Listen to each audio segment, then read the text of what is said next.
Our pride has been trampled. The police raise concerns about the approach of the government as they seek to reach agreement in prolonged wage talks.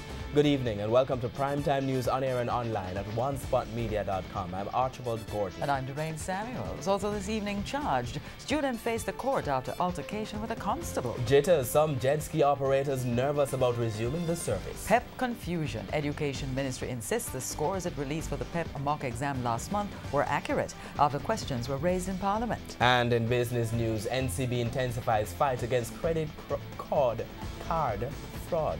There's also sports commentary and weather in this newscast, but before the break, the feedback question. This evening we're asking, would you support the government paying the police a higher wage increase than other public sector workers? Share comments online, facebook.com/Television Jamaica and tweet @TelevisionJam.